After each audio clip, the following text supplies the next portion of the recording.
It's time to sit back and check out the RCWR Show with Lee Sanders. Get fun, in-depth coverage and analysis from the latest in professional wrestling in AEW, WWE, NWA, Impact Wrestling, or the world of entertainment.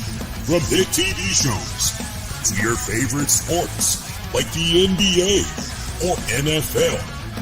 All things music, movies, and beyond, while trying to make sense of this crazy world we live in.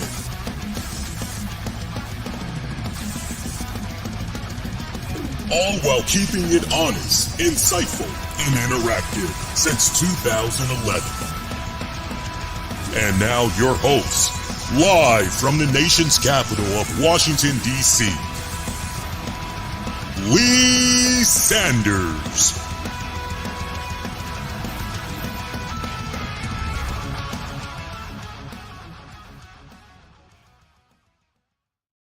Yeah, what is going on, boys and girls? Happy Labor Day to you all that celebrated. Otherwise, I'll just say happy holiday. Lee Sanders with you guys for an all-new RCWR show this Monday night of September 2nd, 2024. God damn, I cannot believe we're already here. Here it is, September. That only leaves, 4 months left? Less than 4 months for this calendar year? I don't know how it's been for you guys, but 2024, my God, has it just blazed through so fast? I cannot even believe it. I don't know what's even crazier, more crazier. You guys tell me. The fact that 2024 is almost in the books, election season, all that is right around the corner, or the fact that my man Keanu Reeves turned 60. Happy birthday, Keanu Reeves. Was telling my wife about that earlier today, and I said, man, doesn't that kind of make you feel a little old? She goes, yeah, now that I think about it, like Keanu's 60. And we were just going back and forth for a couple of minutes. Just hard to believe. Hey, what did you guys think about tonight's WWE RAW? Sound off. Let me know. I am live on multiple outlets right now, so if you post, I will see what you are saying, my pretty babies. You can also vote on our interactive poll. We got it up on X, formerly known as Twitter, also on the YouTube channel. Just search youtube.com/the RCWR Show. Click on the post section. So look, a lot of positive things going into this edition of Monday Night Raw. First off, can we just give mad props?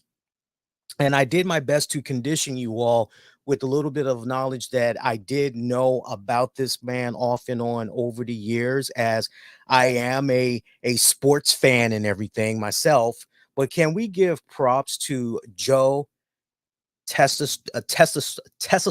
I'm going to get it. You got to give me a couple of weeks. I'll get it down right.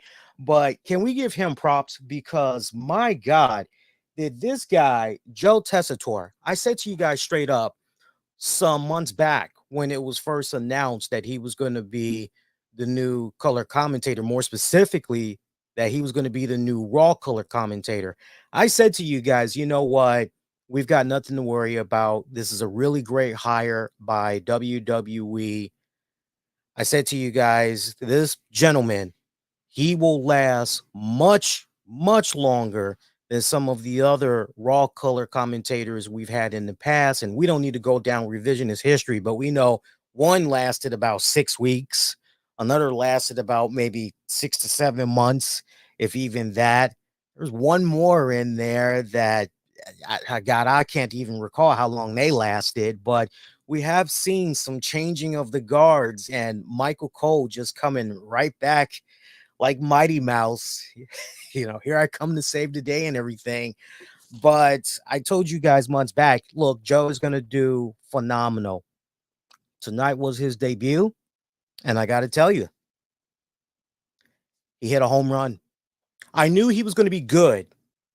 So my expectations, I won't say they were high, but I just felt, based off what I followed briefly of his stuff off and on over the years, whether it comes to boxing or it comes to college football, I knew he would be good. I didn't know he would be this damn good. What did you guys think about his debut? Sound off, but I thought he did phenomenal, and I agree with the sentiments that Big E had shared on social media earlier tonight. He shared it within the first, I would say, 15 to 25 minutes of Raw being on the air. And I liked how they being WWE, properly introduced Joe Tessitore to the WWE universe. You pretty much, after you get through the cold graphics intro, Joe is just automatically talking. He's just going right through it. And when you're listening to that voice, one of the things that I love, especially as someone that is a voiceover actor, I do a lot of voiceovers. I work with a lot of clients that need help trying to advertise and promote their business. Some will hit me up needing help with maybe some narration and everything. The one thing that jumps out at me, because game recognizes game, talents recognizes talents, that jumped out to me was, man, his voice is so distinctive. You know him as soon as you hear him.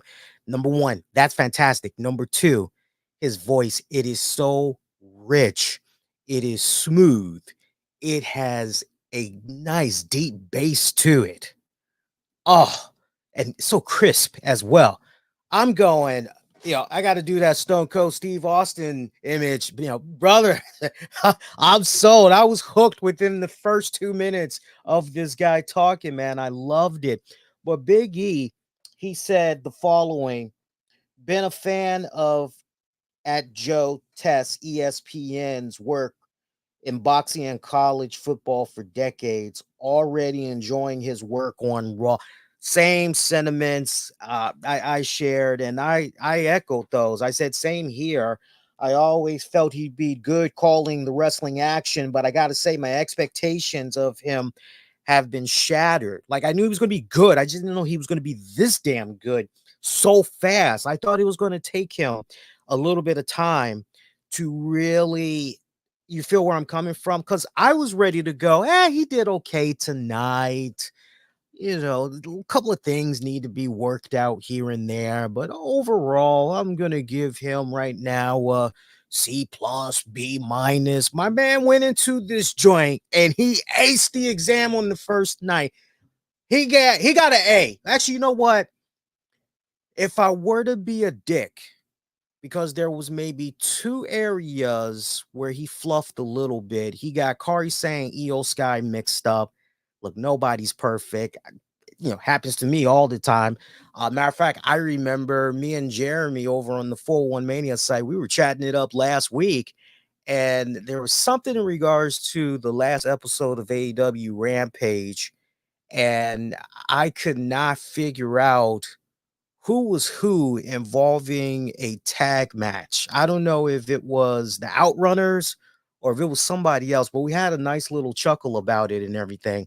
But that's if I were to be a dick, I'd say A minus. But you know what? I'm willing to give the guy an A.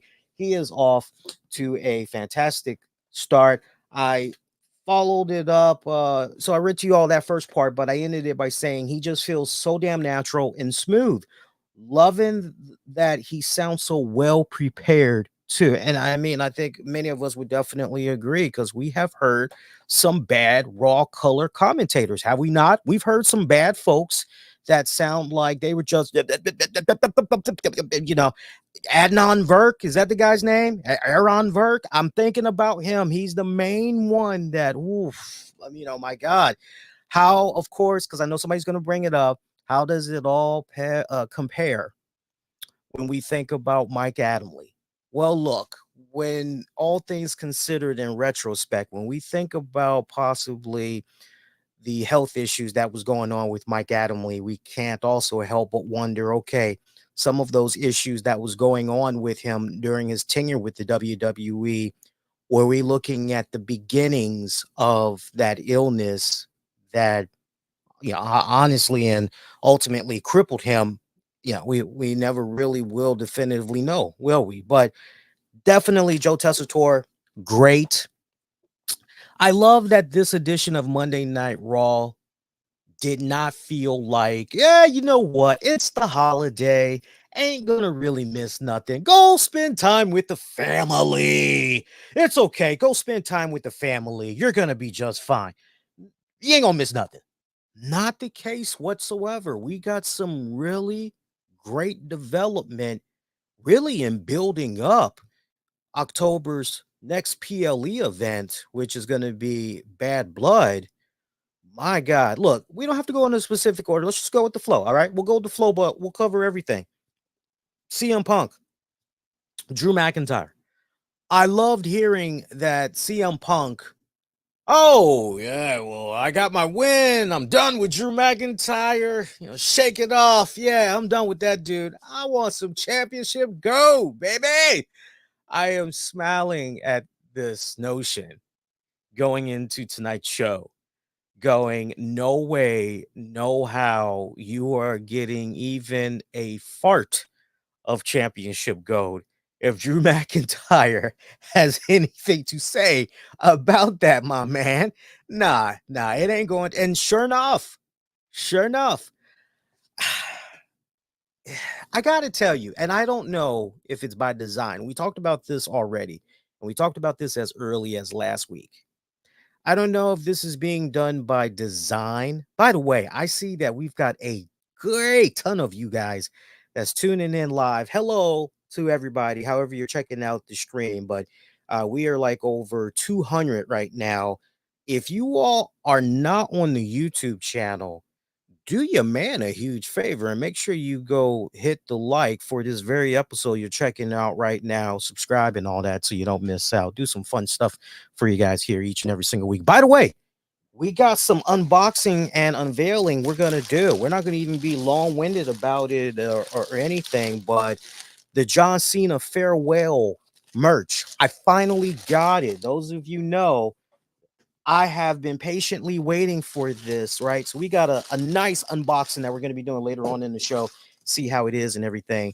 I patiently have been waiting for that stuff, and it was nerve-wracking. But I tell you what was really weird.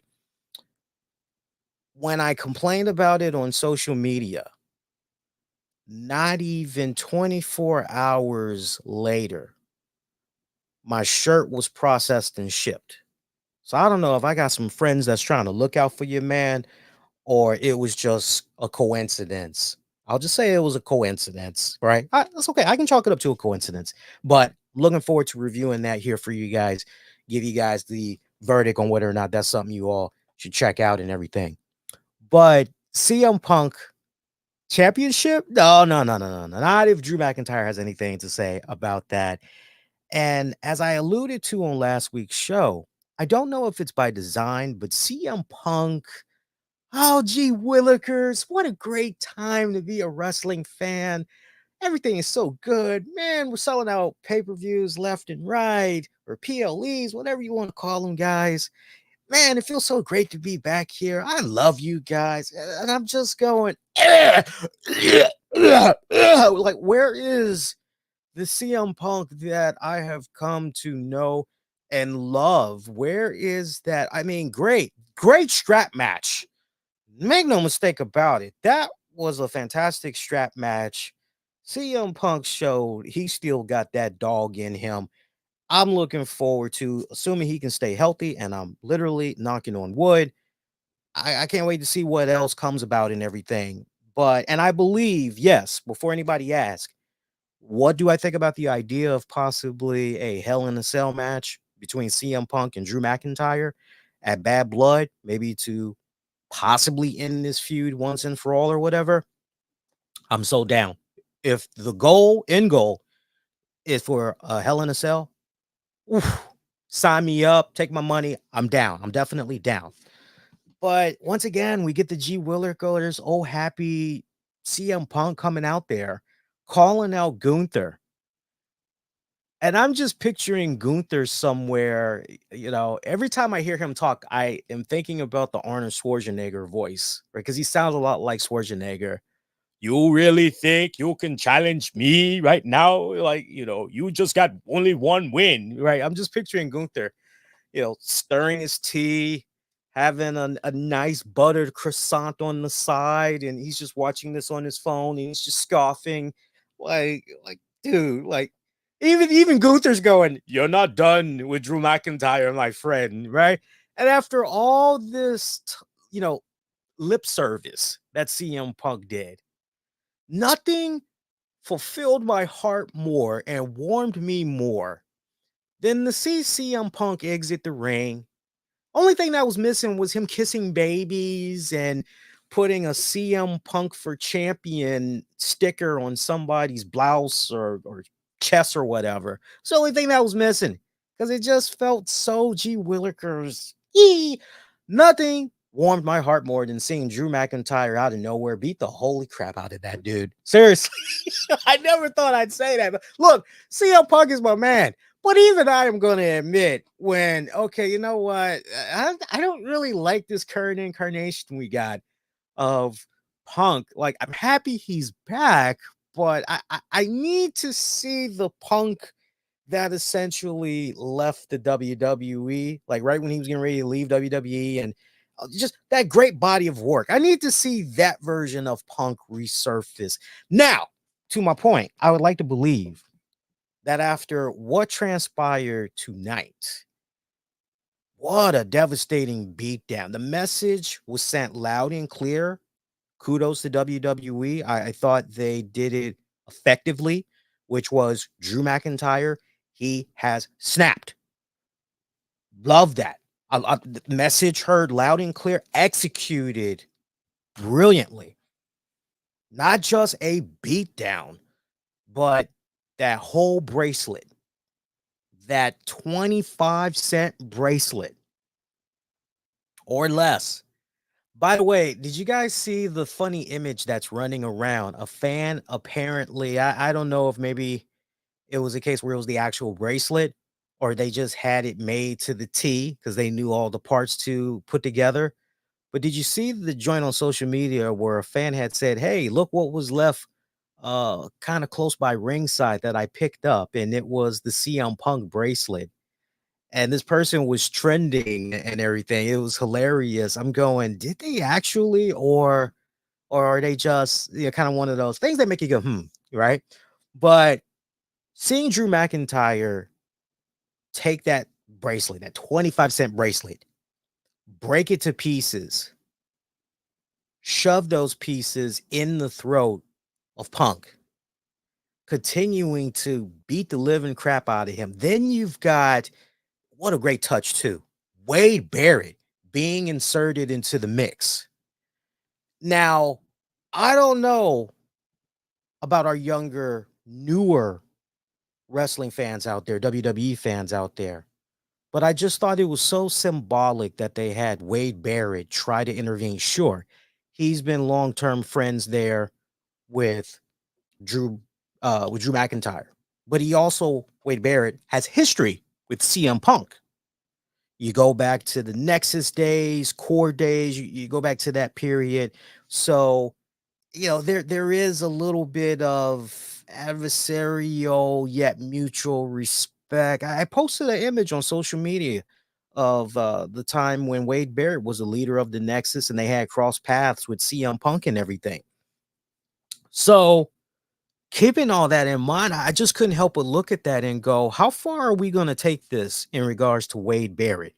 How far are we going to take this? Are we going to go to a point where McIntyre maybe says something along the lines to Wade Barrett? And no, I don't see it being a case where Wade Barrett makes an in-ring return. For those of you that's kind of got that floating around in your head, I don't see that happening. Do I see Wade Barrett getting back in the ring sometime in the near future? Yeah. Yeah. If I were a betting man, we may see him do something at next year's Royal Rumble. Potentially at next year's Royal Rumble. He makes an appearance and all that. Look, if we can see Nigel McGuinness after all these years, if we can see Nigel McGuinness pop up in that casino gauntlet at All In a couple of weeks ago, then Wade Barrett in the Royal Rumble, definitely possible. Definitely possible. But I could see Wade Barrett continuing to be involved in this story arc. Drew McIntyre saying to him, "Oh, come on, cut the crap. Yeah, you're just trying to protect him. Like, I know about you guys' history, and I can see that playing a factor in everything. Um, would it end up being a case where Drew McIntyre attacks Wade Barrett? Potentially. Is it needed? Not really, because what does that ultimately do for CM Punk? Unless you spin it in a way where Drew is about to decimate this guy and Punk comes in for the save. But I think that would just be too much overkill personally. But it does put WWE in a good position where if they want to continue to play with that, give that nod to the yesteryears with the Nexus core and all that, while also continuing to incorporate McIntyre, then hey, you know what? All for it, man. You can definitely do that.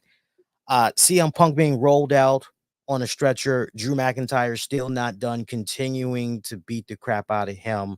So now you're looking at this, you're definitely going, what are going to be the repercussions of this, if anything? If anything, what are going to be the repercussions? Only time will tell. You would like to believe that McIntyre is going to be suspended by Adam Pearce. You would like to believe that there's going to be some heavy fines, all of that.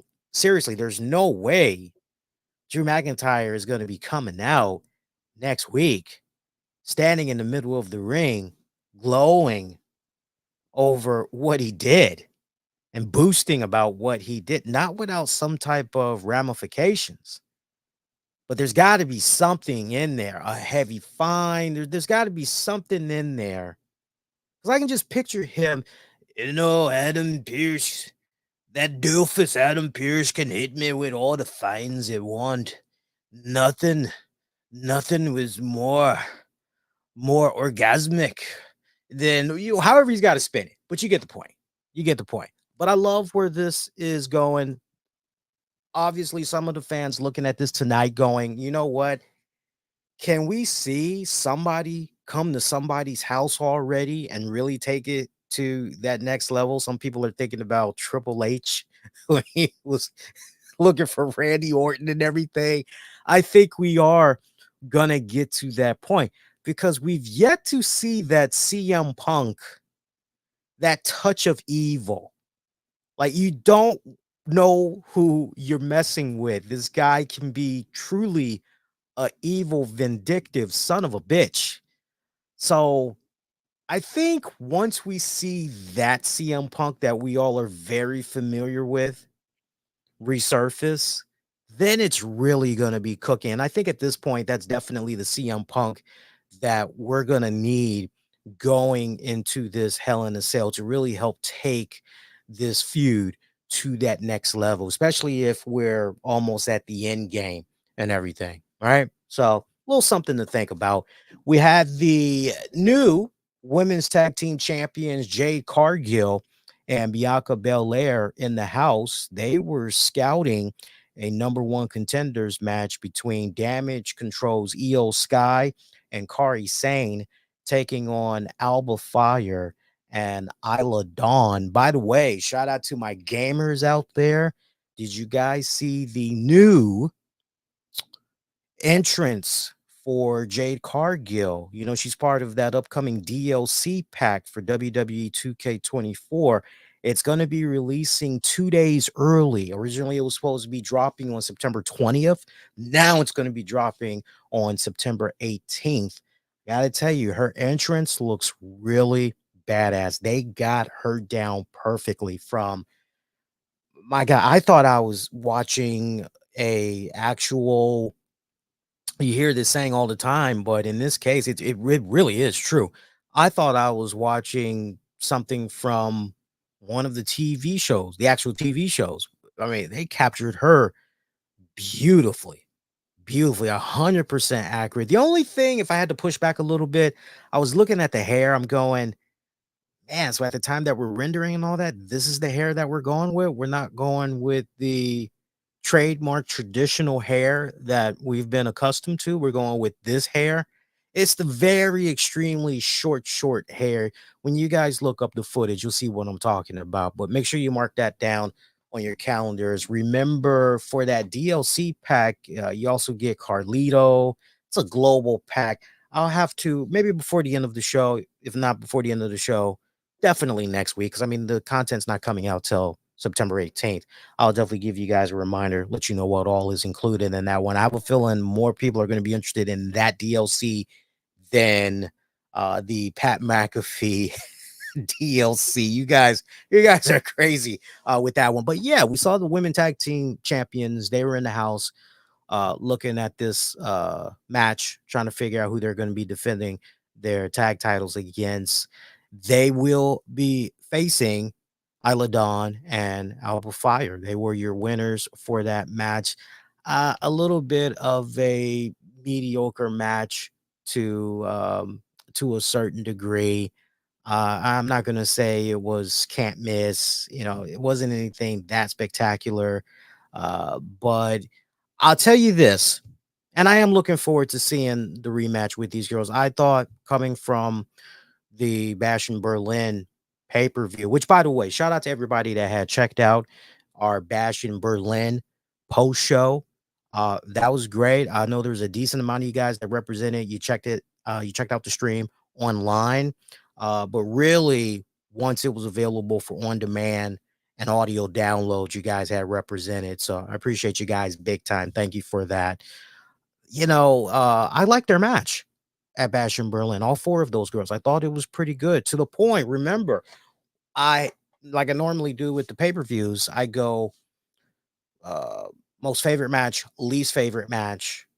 And for least favorite match, I really, really struggled. And I reluctantly said to you guys, well, if you forced me to pick a least favorite match, if I had to choose, I really don't want to, but I guess I got to go with the women's tag match. But I felt it was good, because it was really hard to try to, let me just take, and I still feel that way tonight as we're doing this broadcast right now for you guys. But I enjoyed what I saw tonight. I am looking forward to seeing Alba, Isla, Cargill, Bianca. I'm looking forward to seeing them all lock it up again. I enjoy what I saw tonight 10 times more than what I got from who was it there? The Pure Fusion Collective. Let's go to the notes here. The Pure Fusion Collective taking on, I'm going to find them in a second. Give me a second here. Pure Fusion Collective. So, because I know they were in action tonight. Yeah, Shayna Baszler representing the Pure Fusion Collective. What a name. Try saying that 10 times fast. Taking on Zelina Vega. I hate to say this, but that pretty much was a snoozer of a match. I did not care for that. I know there was that one fan that had that nice little sign for Zelina. That was nice, pretty heartbreaking and everything. For those of you that were kind of wondering, yeah, what was going on with that sign? What did that sign say? I got to tell you, when I watched it the first go round in real time, I didn't care. You know what sign stuck out to me tonight? Hot dog water tastes delicious. That was the sign. Yeah, I saw it a couple of times. I don't know. I don't know. I don't know if you guys saw that sign, but that was the sign for me tonight. I popped when I saw that. Hot dog water tastes delicious. That was it. As far as what that sign said, hang on here. I'll tell you guys in a second. If somebody knows in the chat, though, you can definitely pop in there. I'm trying to see if I can find it real quick. I think I got it right this time. Zelina Vega sign. And then I should be able to tell you guys. Yeah, I think I'm looking at it. And yep, I'm looking at it. It reads Michael Trinidad has the best seat in the house. I think that says he'll never forget. I think that's what it says. Isn't that a nod to her dad? if I'm not mistaken. I think that's a nod to her father or whatever. Yeah, so that was a nice moment. That was a nice moment. Makes you wonder how long Zelina was backstage and watching, because I know a lot of the talents, they usually are watching each other's matches on the monitors and all that.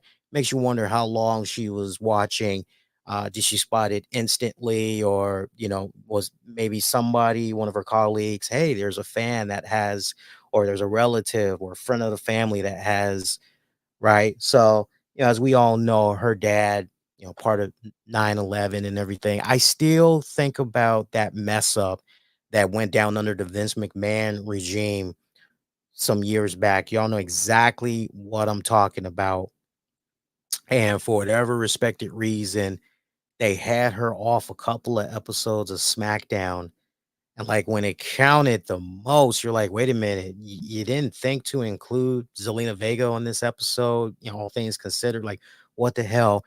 And I guess the social media backlash was heard loud and clear because they made sure they tried to correct that wrong 2 weeks later or whatever.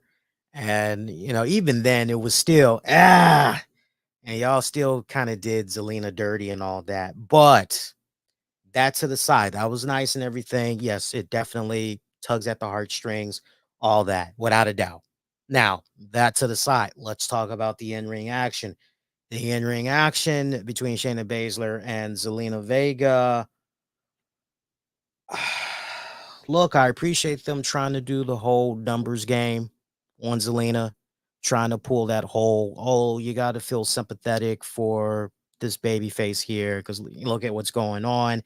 And the sign, that was a nice touch as far as trying to get that emotional context, that investment into her and all that. All that was a nice touch and everything. Uh, but what was real, I don't know what was more confusing about this. The fact that this match was so short, or the fact that this match was so short and there was a commercial break squeezed in there. You guys tell me. Just a very weird combination, I personally feel. But post-match, Zelina Vega getting a beat down. Lyra Valkyria coming in there for the save. I couldn't help but nod my head, drop to my knees, and go, why? Why, God? Why? I love Lyra Valkyria. I'm a fan of her work.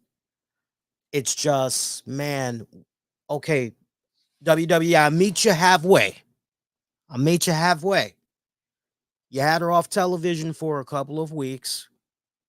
You obviously are paying attention to what fans were saying on social media because a lot of people, having her associated with Kaden Carter, Katana Chance, it's not working. All right, great. You have her off television for a couple of weeks. Good stuff. But now you bring her back and you inject her into this whole pure fusion stuff. It just feels like, it continues to feel like, you all tell me, but it continues to feel like Lyra Valkyria is in this purgatory status. And it's very nerve-wracking. It's very, very nerve-wracking, right down to the point that sadly the fans are still, we're not really sure what to make of this girl. Like, we that's how it really feels. I don't know. I don't know. It really makes you wonder if potentially, if things don't turn around in these next handful of months, it really makes you wonder if Lyra Valkyria is going to make it into first quarter, second quarter, third quarter, even of 2025. It really makes you wonder. And some people may hear that and go, Lee, you're being crazy. Well, let's address an elephant in the room. We weren't going to talk about it until much later on in the show, but we're just going with the flow, whatever comes to mind here and everything. But Odyssey Jones, that got a lot of people talking on social media. Right down to the point, you look at this episode of Monday Night Raw, and Odyssey Jones was not even mentioned when the New Day had their respected segment. Kofi Kingston was talking. I think he was talking to Xavier Woods. I'm not really sure, but Kofi Kingston was talking about trying to get a tag team title shot opportunity. And his bone of contention was the fact that the tag champions haven't done anything as far as defending in like 2 months, and felt it was a travesty and all that. And I'm trying to think what had happened after that, but I just remember going, huh, Odyssey Jones is not mentioned. And like we just saw this pairing kind of come from out of nowhere, really, just within the past couple of weeks. So for those of you that had missed it, was got people talking in regards to Odyssey Jones. His profile and everything has been removed from the WWE website. A lot of people had also noted that Trish Stratus was moved, but there's still some stuff that is still findable. You can still discover some Trish Stratus content stuff on the site and everything. I think maybe she might be moved to the alum section now or whatever, but the main thing was Odyssey Jones nowhere to be found. So you're looking at that, you're wondering, what's going on with the big man? Is it possible that, because usually around this time, WWE likes to do a bus flip. Now, we've seen some of these bus flips get smaller and smaller under the new regime. It's pretty much okay, handful here, maybe wait a couple of months. We'll do just one or two names here. But it has people wondering if we're maybe going to be seeing some type of a bus flip in the coming days. I tell you this much, if there is going to be a bus flip, we will definitely do a special edition for you guys. Yeah, we will definitely do it for you guys. I promise you that much. I won't wait until the following week to talk about whatever names are released.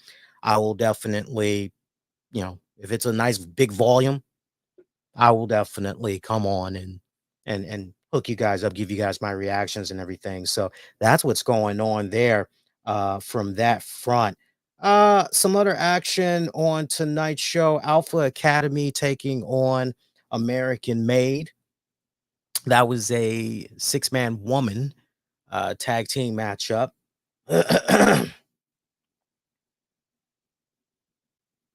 I'm drawing a brain fart. I'm trying to think who had won in regards to that one. I know the final moments, Chad Gable had caused a distraction. Ivy Now. Yeah. American Made. American Made had picked up the win. Post-match challenge was made by Chad Gable. Yo, let's up the ante. Let's do not just a 4-on-4. I'm not going to say it was a tag match, but basically a 4-on-4 match, team match, a street fight, 4-on-4 street fight.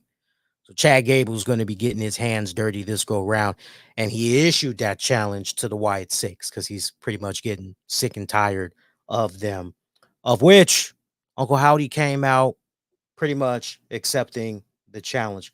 Nice fun back and forth between both teams, by the way. Nothing really spectacular, nothing really, you know. I'll say this though, Maxine seems to continue to get more and more loose in the ring, and that's a good thing. If you were to tell me in a future interview that she drops, hey, she's been dealing with maybe some confidence issues, she's been dealing with butterflies, she's been dealing with transitioning, I would go, okay, and it shows. And it shows. But the fact that you're continuing to stay dedicated, you're putting in the work, I do see the improvements. You are getting better. So I will definitely give her that. Even though the way that we are seeing her improve right now, and it's fine, it's all fine. The way that she's improving, it's basically okay, look, you've got just this workload you got to do. She's getting small tasks. And that's okay. That's how you get better, right? Look, not everybody can be given 20 tasks. Some people you got to give them a handful, let them work with that. Once they've mastered that, then you can bring them on in, have them do some new stuff. So she's getting there. She's showing improvement, and I hope that WWE continues to invest in her. I'm not gonna say that I see world championship, because I don't right now. But she's got a great look. She's definitely marketable. She just has to continue to string it all together like she's doing right now. But she is showing signs of improvement. That much I definitely will give her. Hey, by the way, let me know how you guys are enjoying the stream. Any connection issues, any buffering, let me know. Push come to shove, I might be able to do something on the side.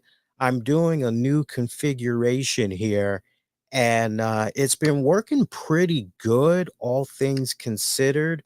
For those of you that are not aware, for the longest time, my Alienware 17 has been my go-to.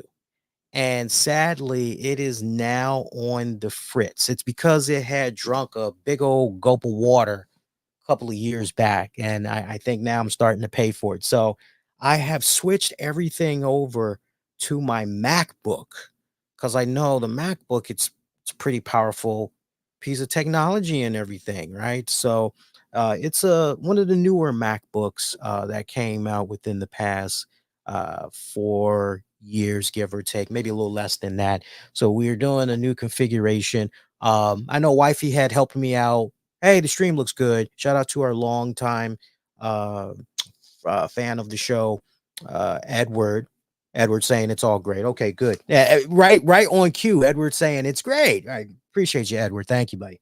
And yeah, so I'm liking the new configuration right now. I'm gonna be doing a fucking tutorial real soon because uh, I was amazed. I gotta mention this again. I know it might sound a little redundant for those that had heard this before, but I gotta mention this because I'm just amazed at this. I was on YouTube trying to see how you can connect a Rodecaster Pro mixer to a MacBook. And wouldn't you know, there was not one video. Not one. Think about that for a second. The millions, gazillions of videos that's on YouTube. And not one video was posted showing you how to do that. I gotta tell you, I was really dumbfounded by that. I told my wife the other day, I said, look, need your help. I want to do a quick little tutorial, little video showing people how they can connect and everything. Now, I'll give you guys a spoiler right now. Oh, I dropped my glasses. Hang on, guys. I dropped my glasses here. Now, I'll give you a little bit of a tip right now, a little bit of a spoiler for you guys. In order to pull it off, you need something that is a USB-C data hub, whether it's a 3-in-1, 4-in-1, 5, 6, 7-in-1. That's basically what you need. And of course, the main part, which is the USB-C, that's going to go into your MacBook. And then you've got your traditional USB ports, right? Because think about it. These new laptops that's dropping right now. We're almost done talking about Raw, by the way. I didn't forget about Raw. We're just going with the flow, guys. Just nice, loose, holiday, right? It's just loose talk. We're all friends. We're just chatting it up here, just taking it nice and easy, just being loose with it. But you get yourself one of these things, and like I said, you look at what's going on with these new laptops, definitely the MacBooks, and they're all pushing the newer USB ports, which sucks if you're pushing the traditional USB port joints. So that's why you need an adapter kind of like this, what I'm showing you guys right now, right? Now, this that I have right here, this is really good, but I'm going to tell you one design flaw that this has, right? So just think about it. If you got a MacBook or a computer that has these type of ports, like, okay, you're all set. But when you put these bad boys in, your charge adapter is going to be blocked because look what's on the other side. There's no way you can get your power adapter in there. You're screwed. So you gotta play around a little bit. What I'm pushing right now, I don't have the box for it right now, but there's one where not only can I plug in my adapter, but I can get into one of the USB ports, leaving a free USB port exposed. So maybe I want to charge a phone, whatever. Like, you want to play around, do it that way. But I hope that helps you guys out, or at least, even if you're not, because I can hear somebody out there, I'm good because I don't do anything with a mixer. That might be true, but maybe you've upgraded to a new computer and you're still gonna face that same issue. It's nice to know that there's stuff like this out there that can definitely help you out. Let's keep it rocking. Let's keep it rolling. So, Rhea Ripley coming out, wanting to bask in the glory of what her and her brother in arms, Damian Priest, did to Judgment Day's Liv Morgan and Dominik Mysterio in their intergender tag match at Bash in Berlin. Rhea Ripley glowing. Rhea Ripley was smoking hot tonight. I am not going to lie to you guys. I was looking at her outfit going, whew, mamacita. Chica caliente. Ooh, muy fuego. Loving it. And I mean, those boots, by the way. Oh my God, those boots. Jesus Christ, those boots. Walk on a brother, why don't you? I was like, oh, Lord have mercy. Anyway, good stuff. But that outfit was killer good. Killer. She did a recent photo spread too, showing off her tattoos. Why she had to go do that? Like, seriously. I'm thinking about one of my favorite Van Halen songs, Tattoo. Tattoo, tattoo, show me your dragon magic. However that song goes. Don't let Chris Jericho sing that. Ooh, he'll mess that one up. But anyway, now she wants a shot at Liv Morgan for the women's championship. Dirty Dom tried to come out, cause a little distraction and everything. They ended up getting Rhea tangled up in the ropes by her leg. It's interesting because when I first saw that go down, I'm going, "Ooh, like, hurry up, get her out, get her out, get her out, get her out." But then I was noticing how they didn't even bother trying to take her out of it. I'm going, okay, this is staged. Okay, this is part of the story arc or whatever. Damian Priest comes out, they haul ass. And then we see later on Damian talking with Rhea, hey, we got to make this right. I got to figure out how to get that little punk. I got to get him somehow. And I guess Adam Pearce said, yeah, you can have him, but it's going to be in a tag match. That's the only way you're going to get him. Rhea knowing somebody that can help. Damian knowing exactly the person she's thinking of. And what did I say to you guys? What did I say to you guys? I said, make no mistake about it. We talked about this not just on this series, the RCWR show, but we also talked about it on Wrestling with the Topics. Me and the wifey, which was, yo, why would you not continue to incorporate Jay Uso in this? The hell with whatever Rikishi is saying. The hell with that. Right? Let me see if I got this straight. And Rikishi can mouth off all he wants and everything, but Rhea Ripley, one of the best top grossing female wrestlers when it comes to the merchandise. For sure, when it comes to the meet and greets, her joints get eaten up so damn fast. It's not even funny. It's not even funny. I remember, like, the first day, I think that tickets had became available for that New York joint, Fan Fest or whatever. I remember when that had went down, her tickets sold out so damn fast that when it was all said and done, what was surprising to me, there were still CM Punk tickets left. Like, even going into the actual event, there were still some CM Punk tickets floating around. You're going, Wow. Meanwhile, hers sold out like the very first day that they pretty much had became available or whatever. You know, and Rikishi, you don't want your son to get involved with Rhea Ripley, who is part of a really hot angle right now.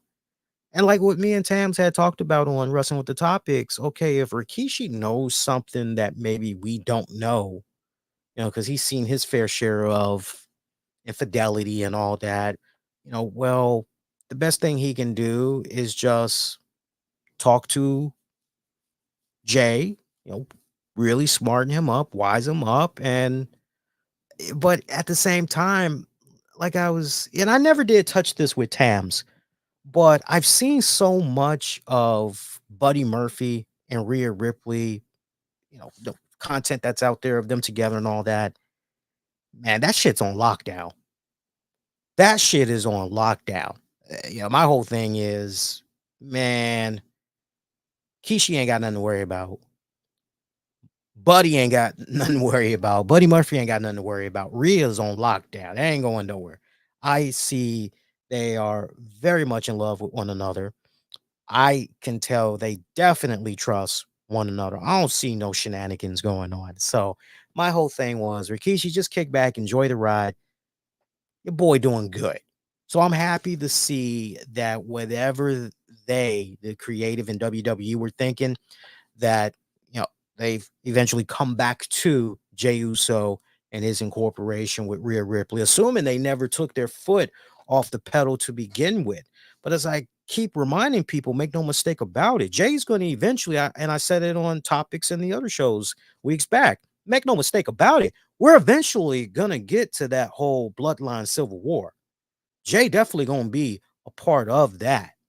But as I described it best, he is doing a side quest right now from that main quest. That's the best way that I had described it. So it was great to see.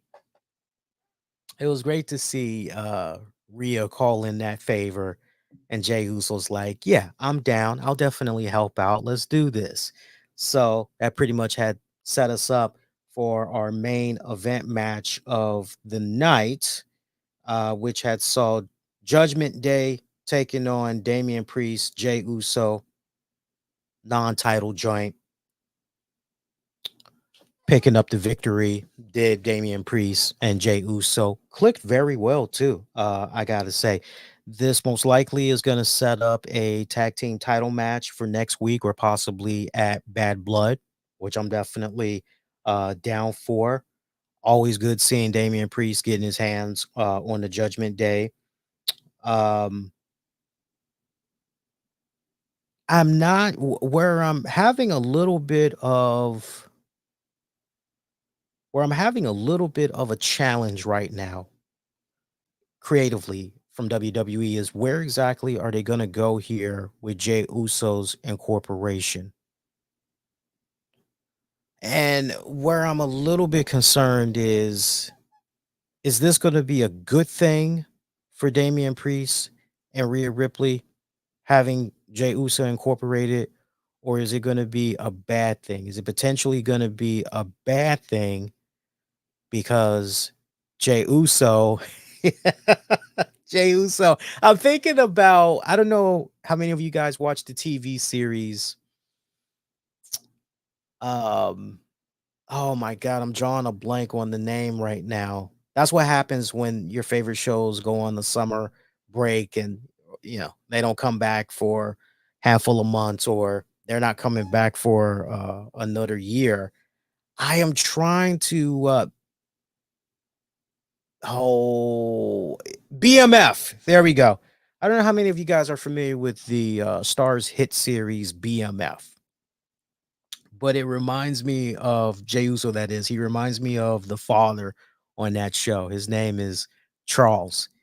And when Charles was committing adultery on, I think it's Louise, every time the woman he was, having sex with, every time she'd call or, oh, can you come by the house? I got some plumbing issues or whatever. I mean, he was hauling ass. So I'm just looking at this whole thing with Jey Uso being incorporated, and I can't help but wonder, okay, what went down tonight, it's good. It's good for the Terror Twins. It's good for them. But long-term wise, because you're obviously going, well, what does Jay really get out of this? Does Jay, besides potentially, being Rhea Ripley's new boy toy or whatever, I don't know what the hell you call that, but something is developing there. But what's it going to cost? Is Rhea going to be a bit too distracted with her newfound whatever's going on with Jey Uso that she's going to eventually have to cut that off? Or, I'm probably reading too much into it. It's probably too deep. That's okay. But it's nice to think that way. I personally feel, right? We definitely can all be in agreement. We need to see a little bit more development here to really kind of draw a conclusion, right? On whether or not, okay, yeah, it's probably going to go here. But I like that we finally, because we've teased it, WWE, they've teased it for months, and now we're finally seeing them interact and all that. I love it. Good stuff. Championship intercontinental matches. Dragunov defeating Dragon Lee and Dominik Mysterio to advance. And then your other one, Braun Strowman defeating Ludwig Kaiser and Sheamus to advance.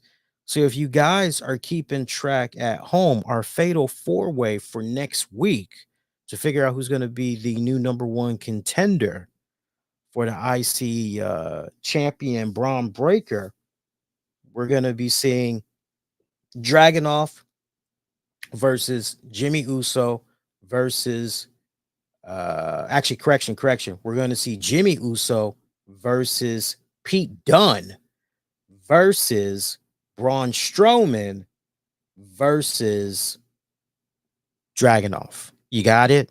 I know that was a lot. And a lot of that probably went over your head a little bit. Don't worry. Maybe we'll do like a little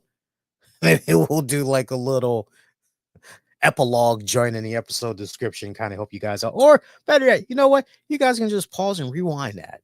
There you go. Just pause and rewind that, and you guys will be okay. Look, overall, and we're going to get to the polling results in just a hot little bit. Overall, this edition of Monday Night Raw, as far as the wrestling goes, it felt like tonight was one of those off nights for the wrestling. If anything, they did some great development, build up, hype for Bad Blood. They did make some progress towards that. And remember, Bad Blood, that's not going to be going down not until like October 5th. So that's great. I don't know about you guys. That's great. I was telling my wife about it literally Sunday. I said, because we were kicking back, we were just chilling. We were just chilling in the living room, playing with the dogs. And I was saying to her, man, I'm kind of feeling a little burned out here because we're getting wrestling pay-per-views left and right these past consecutive weeks.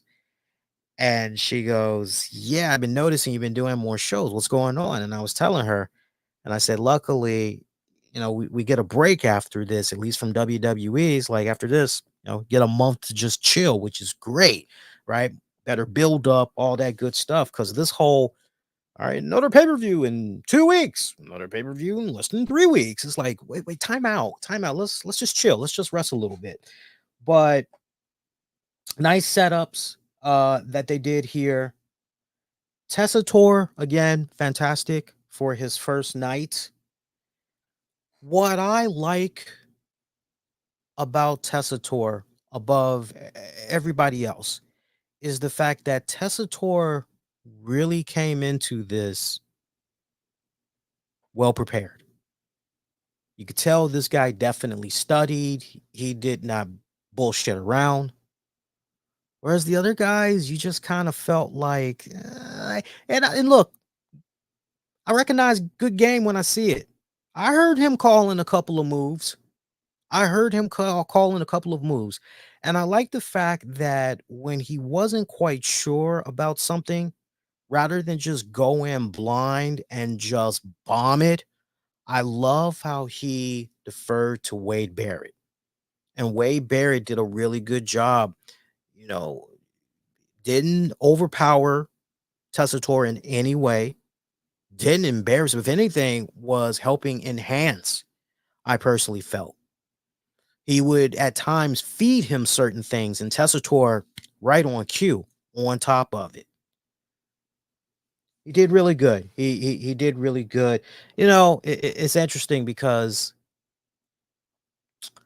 when I really take a step back and I think about it, I don't know how many other podcasters are gonna really go into it with Tessitore, but I would put this challenge out there. You all tell me, but I would put this challenge out there. I feel that Triple H Paul Levesque has found his Michael Cole. He has found his Jim Ross. He has found his Gordon Sully. Would you all agree with that? Or would you all go, wait a minute. I personally feel that. Now, look, all due respect to Michael Cole, I know for a number of years, we could not stand Michael Cole. We could not stand Michael Cole. Michael Cole, for me, there are so many other people back in the day that I'm going, no, I'll take them over Michael Cole. Taz, Josh Matthews, Jonathan Coachman. It's funny. I thought at one point Byron Saxton was going to be that guy, but when he was given the opportunity, boy, I was pulling for him, but man, did he crumble. He crumbled big time. Never rebounded either. But it's so interesting how within the past 3.5, 4 years, Michael Cole has turned a corner for the better, and now he is well renowned, well regarded, well respected, all of that. That we're going to be sad whenever he does decide, okay, I'm done doing the whole commentary. I'm now just going to be chilling behind the scenes exclusively and all of that. But I tell you what, if Cole continues to be incorporated with the company and is helping out in developing future broadcasters for WWE, for tomorrow, you definitely want to continue to tap into all of those great assets he possesses without a shadow of doubt.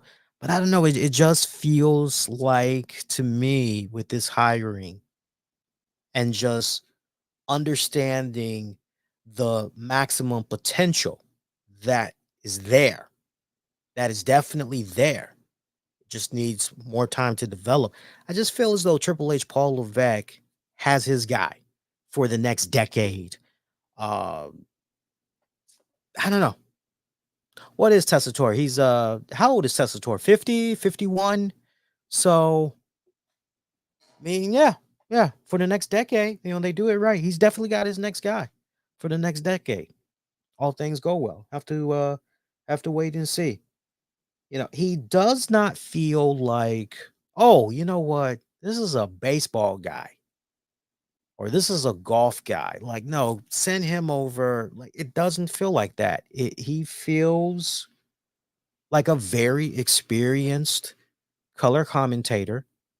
More specifically, he feels like a very experienced wrestling color commentator. Great stuff. If you are AEW, you need to take a page out of, I'm looking at Excalibur. That's the one I'm looking at for the record. Now, don't get me wrong. You give me Taz and Excalibur. Oh, I love their back and forth. I love all the little shenanigans, little innuendos. I love all that stuff. But if you don't have, but here's the thing. if you don't have it, and I don't know why this formula isn't, and I guess maybe because Tony Schiavone is the one that's kind of hindering this and all that, right? But in a perfect world, it should be Tony Schiavone, Excalibur. That formula works. They feel so restricted when you get to them on the TV shows that you're going, come on, nah, like let's really tap into this. Let's right. Y'all have watched enough Botchamania. You've seen how they are, or at least heard how they are. But Excalibur just okay. You are our lead guy. It's not always about knowing the moves and talking extremely fast like you're at some type of an auction. It's not always about coming off that way. I know some people like that style and everything, but I personally don't. I still find myself muting the TV whenever I do sit down to watch Dynamite, Collision, Rampage, even because it's kind of one of those. Yeah, no, really, I'm good. I'm really good. I'll just watch the in-ring action. That's where I'm good. But Tessitore did good tonight. I definitely cannot stress it enough. He did good tonight. Let's get to the polls. Let's see what you guys had to say about tonight's WWE Raw. I see we got over 526 people. I'm seeing how everybody is watching the stream, like where they're all coming from. We've got like over 500 people watching the stream right now. You guys rock, by the way. Appreciate you guys. Let's see how you guys voted. Twitter at the RCWR Show, also known as X. Let's go there right now. Let's see how you guys have voted. Let's see. Actually, you know what? Hang on a second here. There we go. Got to get a screenshot in there. All right, right now I am seeing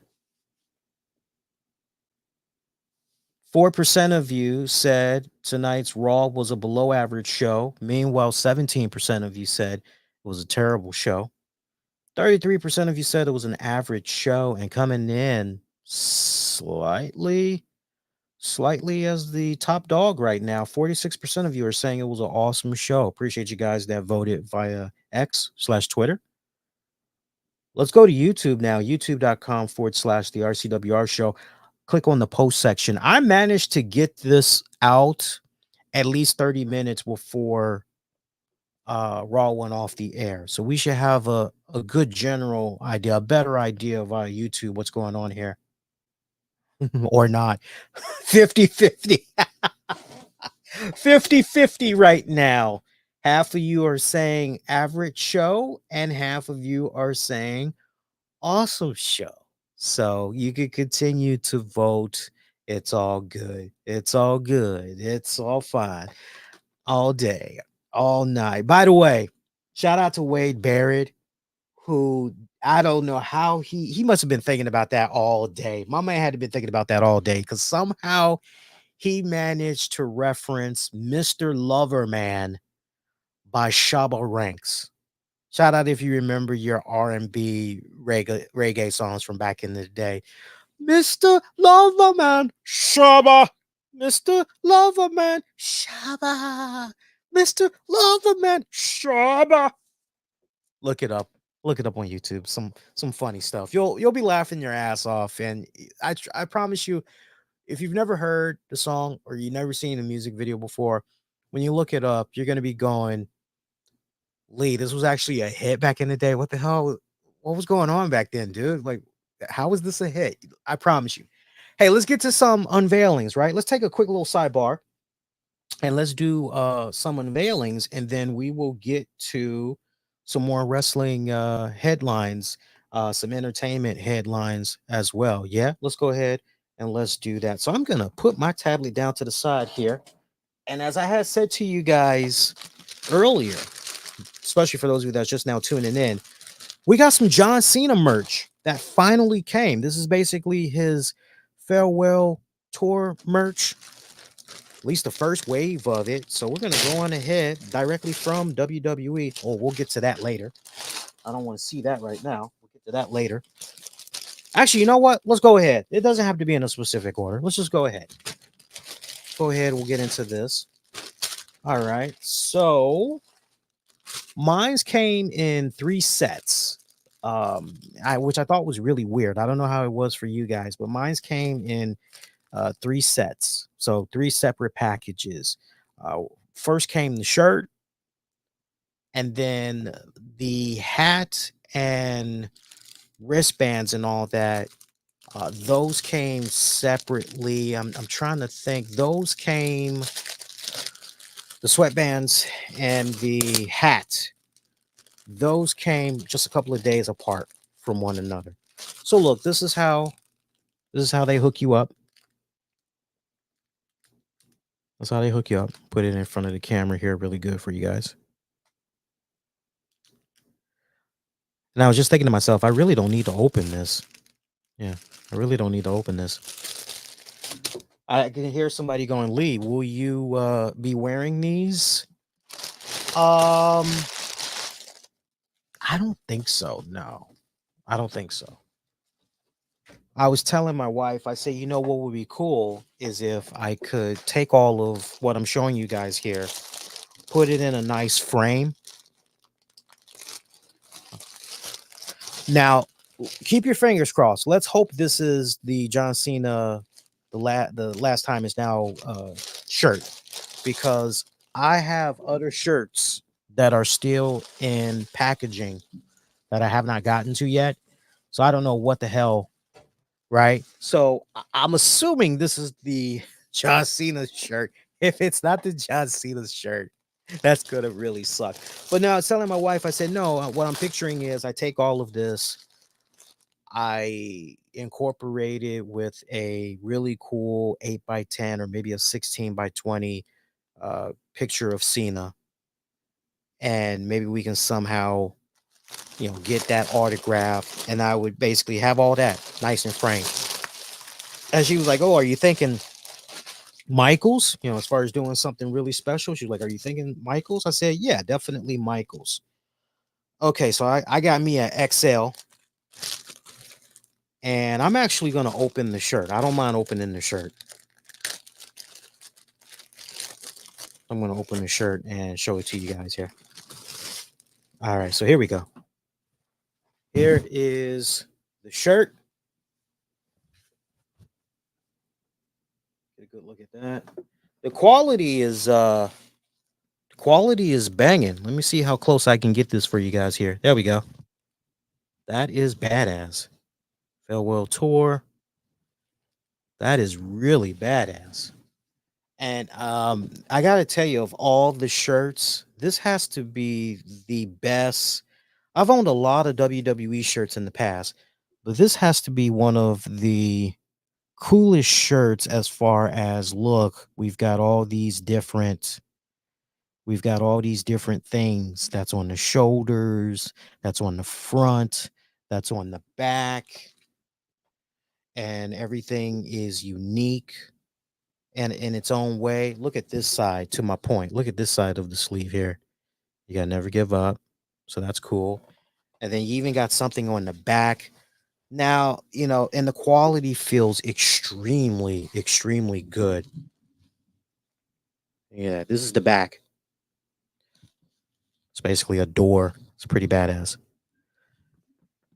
This is some really great quality. I got to tell you, and I'm not just saying this because I hate to burst people's bubble, because we have some people out there that's under the impression I'm under WWE's payroll. I'm going, that's news to me, because I've been spending so much goddamn money on WWE merch off and on over the years. It ain't even funny. Like, if I'm getting a check from WWE, really, that's news to me. Pay me already. Cue up my Bruce Springsteen song. Pay me my money down. Pay me or go to jail. Pay me my money down. Okay. I've had some good wrestling shirts in the past, but I got to tell you, and you're talking to somebody that for a year and a half consecutively was a Pro Wrestling Crates member. Well, this is way before they even got incorporated with AEW and all that. Like some shirts you would come across in the crates, you'd go, okay, this one is definitely a hit. Like what I'm wearing right now. I'm wearing a Kenny Omega Street Fighter Akuma shirt. There was like some really, really good ones, but this one is definitely in my top favorites. Okay, let's see how the hat looks. All right, we got one more to open up, and that is the hat. Let's see how the hat looks. Let's see here. So to my whole point, I would definitely recommend you guys, dig up a little coin money or get your significant other to hook you up. Okay, so we got the hat. I'm not going to take the hat out of the shrink wrap. So we got the hat. Actually, you know what? For you guys, I will. Fuck it. I'll do it. I'll take it out of the shrink wrap. Okay. Pretty easy to put it back in anyway. Okay, so here you go. Give you guys a better look at the hat here. All right, so that's pretty good. Look at that. The last time is now. That's cool. And then you got never give up on the back. That's nice. You got to rise above hate. That's great. That's great. Great quality, man. Great quality. Now, y'all know how I like to wear my hats, right? I don't like wearing hats like this. I don't like doing the whole your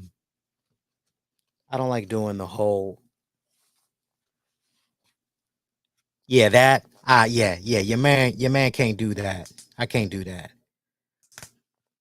It's a little tight too. Hang on here.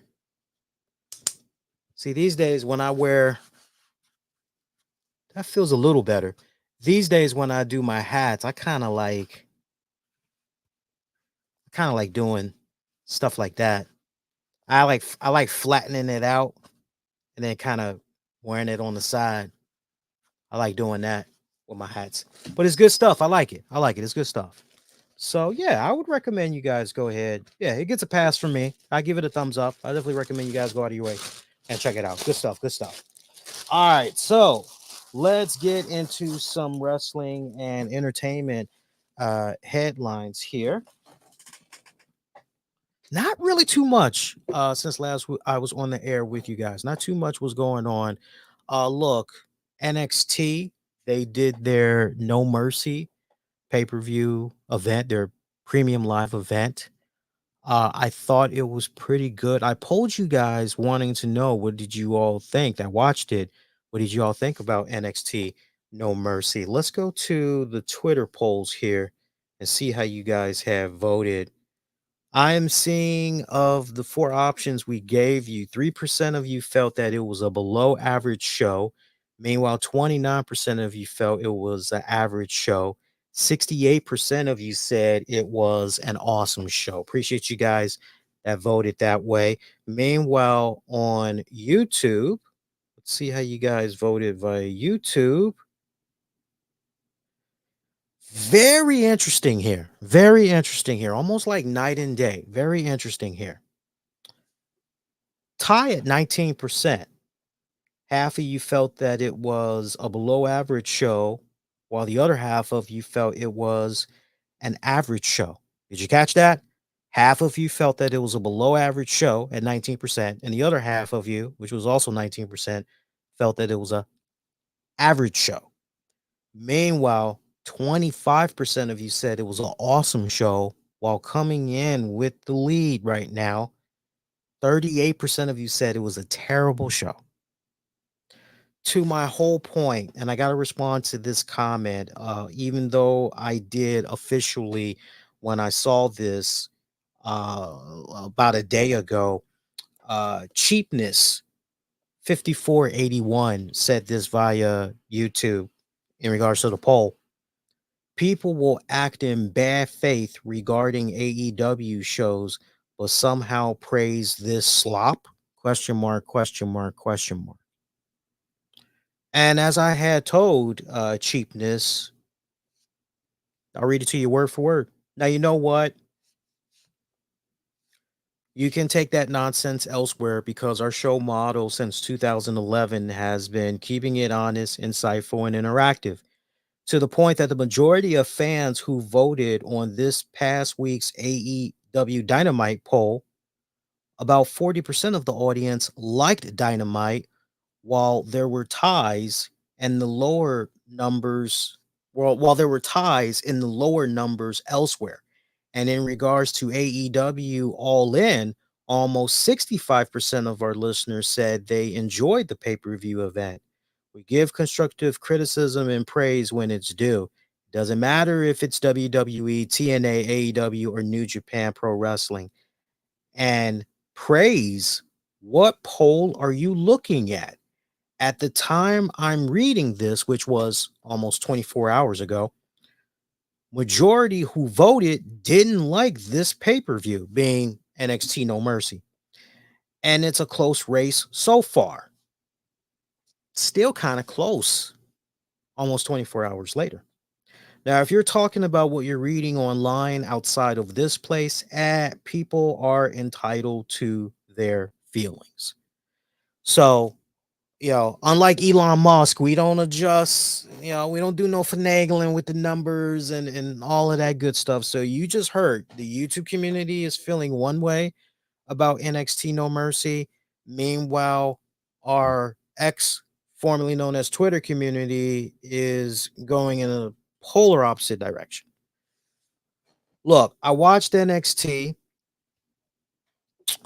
I thought as far as the matches themselves goes, I thought they were pretty good.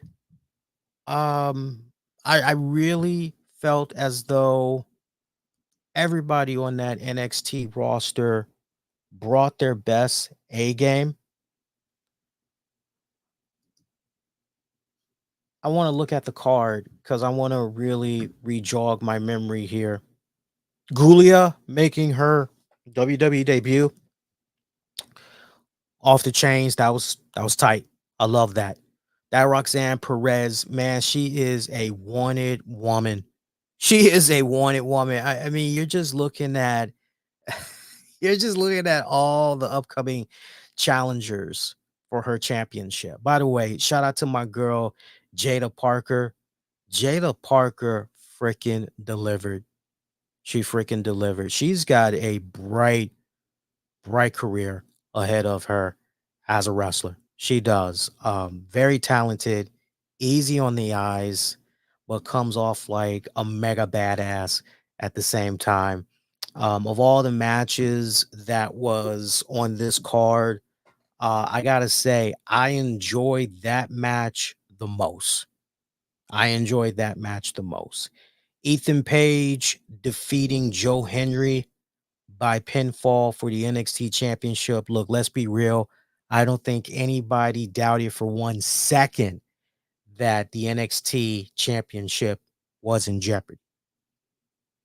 But it still is fun seeing what's going on here with stars from the TNA promotion randomly popping up. I mean, for Christ's sake, Rosemary. I've loved Rosemary for years. I've been a big fan of her work for years upon years. Homegirl, I've always felt Rosemary, certain number of TNA talents, Rosemary being at the very top. Like, what happened here? Like, why didn't these girls get signed by WWE in the previous years?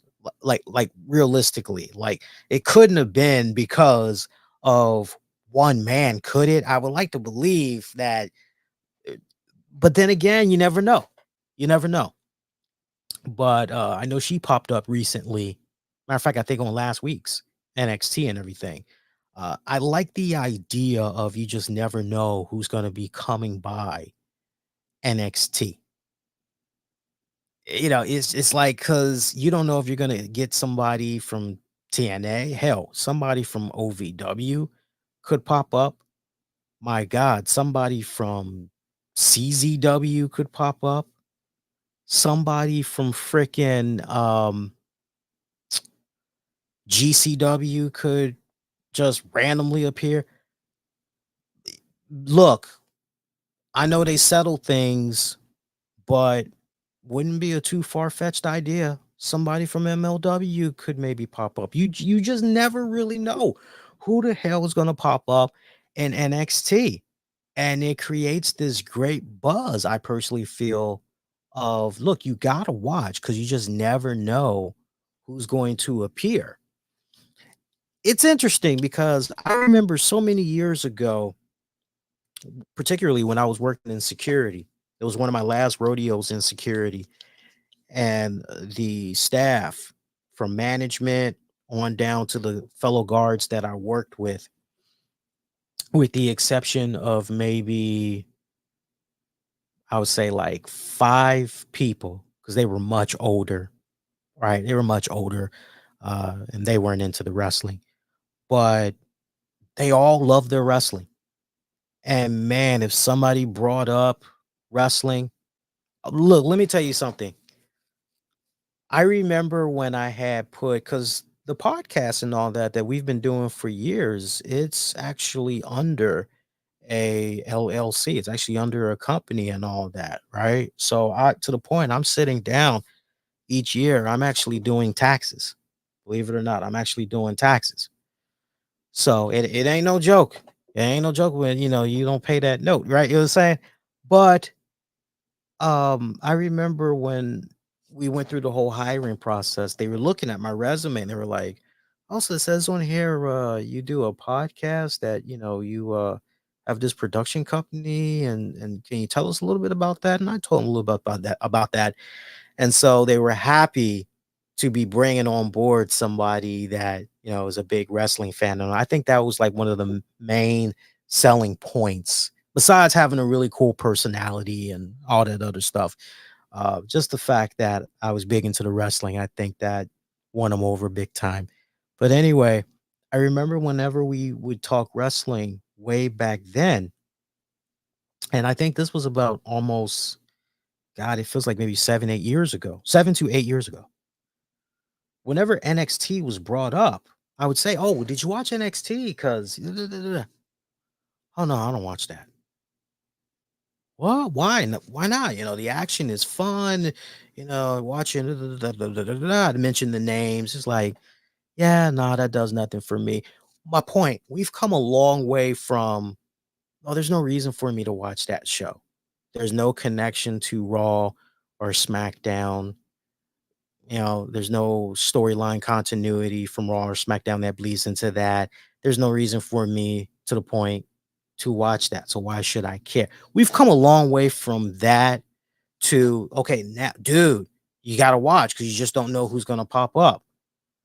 Like we see what's going to be happening when to NXT when it premieres on the CW in a couple of weeks. We see that for those first 2 episodes, CM Punk's going to be coming by. The very next week is Randy Orton, stuff like that combined with the TNA. And then you've got NXT stars that's crossing over to the main shows, doing little cameos here and there. It's a great win-win. I like the formula that they have now. I gotta say, I like the formula. I would like to see surprises though. I didn't forget about the talk about Ethan Page defeating Joe Hendry.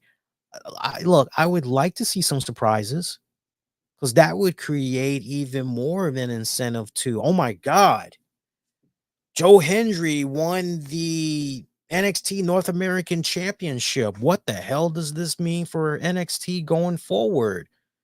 Oh, I guess we're going to have to watch this week's Impact Wrestling to find out how Joe Hendry, what he's got to say, how he's going to address this and all this other stuff. One thing that has been a big issue, I personally feel, in regards to TNA, I wish TNA. Now, you guys tell me. You guys tell me. I've been trying to watch some of the episodes, but you guys tell me. TNA is still taping their shows weeks in advance. Yes, Edward, if you're still around, TNA, they're still taping their episodes week in advance. Because if they, right? Because if that's the case, I look at that as a hindrance. I look at that, that's hindering them greatly because it's almost stopping them from really taking advantage of moments like what I just described, like what I just pitched. Oh my God, Joe Hendry won the NXT North American Championship. we got to see how he's going to address this. How's he going to, right? It's really hard to figure out how to make it all coincide with, whatever is happening, say from WWE in real time, since they're doing this stuff live and everything. If TNA can figure that out, and look, it's quite simple.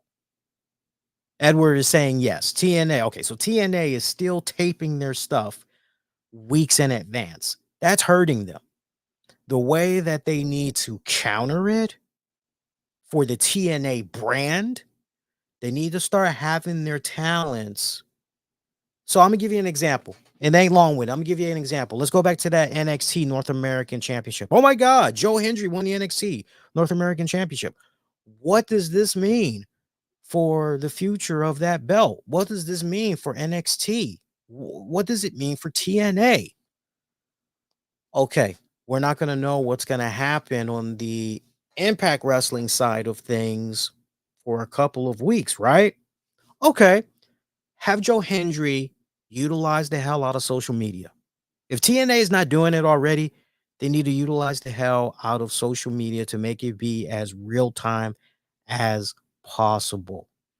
Let Joe Hendry run around with that, or whoever won the NXT North American Championship, whoever the champ is from TNA. Let them run around on social media, talking trash, doing all this stuff. Go do the little TNA side plus shows, all that stuff. And then that way, by the time you get to whenever that first TNA Impact episode drops, you can now splice in all the stuff, that wrestler that now has that North American Championship, all the stuff that they were doing on social media. You can now splice some of that in case some of the TV audience members missed some of that stuff online, right? You got to kind of coincide it that way. I know TNA, and that's part of the reason why they've got going on and on and on about TNA, because it's part of the reason why they've shaken up things the way that they've shaken it up. Although I do still think dismissing Scott D'Amore was a bad move. I still think it was a bad move. But this is why you're seeing them doing a shakeup with management, because they're trying to put themselves in a position where, and they're even toying with the idea more and more, they would love to do live episodes. And I get that. They realize, yo, we're on to something right now. WWE's on fire. Yo, if we can, kind of match that, we can ride that as best as humanly possible. Yo, we can really help take ourselves to another level. Yeah, I'm rooting for you to do that. I'm rooting for you to do that. I'm also rooting for you, TNA, to get a new TV deal, because the shit with Access TV, there's only but so many households that have that. There is only but so many households that have that. And if there is ever a time to branch out, look for something else. Look, I don't know how Fox feels about pro wrestling moving forward. I know the reports were out there that they felt having SmackDown was very, very expensive.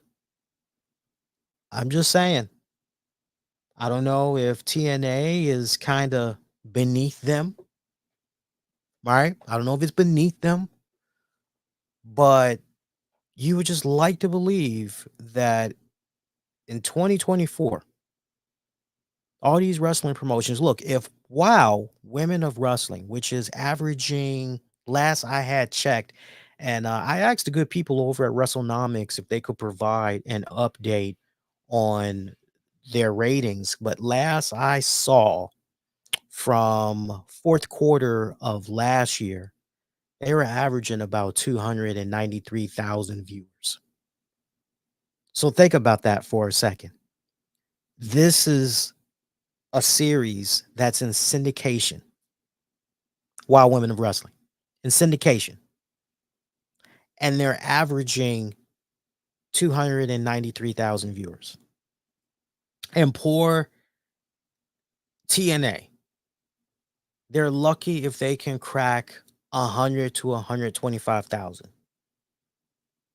And this is through Access TV. Just imagine what they could potentially get if they could break out of that whole Access TV crap and go on to, I mean, you name it, True TV, or you fill in the blank, fill it in. If they can get out there, they would do so much good. They would definitely do better than what they're doing right now. But that's just my thoughts on that. I didn't mean to get, too much, but I'm just noticing these little things with TNA, and you see them doing all these good things. You just want for them to do good, because you see that they're trying and everything. Obafemi retaining the NXT North American Championship, defeating Tony D'Angelo, Channing Stacks, Luca, and Adriana Rizzo. Yeah, that was okay for what it was worth. Kalani Jordan defeating Wendy Chu to retain her NXT Women's North American Championship. I actually enjoyed that one. Wendy, I'm coming around to her. She's come a long way from the girl that was just in her sleeping pajamas to this current incarnation. She's come a long way. Her current gimmick, that's growing on me. That's connecting. The stuff she was doing before, I just found it to be silly, not even worth my time checking out as a viewer. But what she's doing right now, this definitely it works. It works. And Kalani is definitely coming around. She is coming around, liking it. Zach Wentz defeating Wes Lee. I'm not sure how I feel about that. Part of me is going from the TNA algorithm. Let's call it that. Okay, TNA definitely needs to get a dub here. There is that part of me that's looking at it from that standpoint, but then there's also the part of me that's going, well, wait a minute. We want to continue this, don't we? So if anything, maybe Wes should have picked up the win. I can't wait to see how everything pans out on this coming week's NXT. That'll definitely really tell the tale of the tape on that one. Axiom and Nathan Frazier defeating Chase U to become the new NXT Tag Champions. But in the process of that, the bigger story, Ridge Holland snapped. He turned on Chase U, wrecked everybody. Okay, so obviously this is them trying again with Ridge Holland as a solo act. Whether or not it's going to be successful this time around, we'll have to wait and see. Look, it was a smart move what they did with Ridge Holland, especially considering you still got people to this very day. He injured Biggie. People sending him death threats, all kinds of weird, sick crap. And it's unfortunate and everything, but I don't know if what would this be? His second, third time around, fourth time around? I don't know. I don't know if this is definitely going to be it and if something really will develop from it. If you ask me personally, I think the one thing that's not really going in favor of Ridge Holland is the fact that he's somewhat of a short guy. He's only 6'1". So he can work out all day, every day that he wants to keep the nice arms, nice big legs, nice wide chest somewhat. He can do all the lift weights he wants. I don't know why I'm having a tongue twisting moment there, but it happens. It's live. But 6'1", you're only gonna go but so far. I see more play in a guy like Pete Dunne. I see more run in my man from Chase U, Andre Chase. Hell, I even see more in Tony D'Angelo, more of a shelf life in Tony D'Angelo than I see in Ridge Holland right now. I'm just not there with Ridge Holland. I hope I'm proven wrong. I really, really do. But this man has been repackaged, represented so many times. 36 years of age, going to be 37 next year. At some point, you just got to go, okay, you know what? We tried. We tried. Overall, a decent PLE. I personally felt I thought it was good as far as a number scale from 1 to 10, 1 being crap, 10 being awesome sauce. I felt this was uh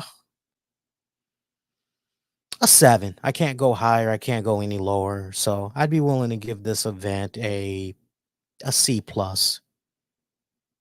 That might annoy some people, but C plus for me, personally. Let me put it to you this way. Out of the 6 matches,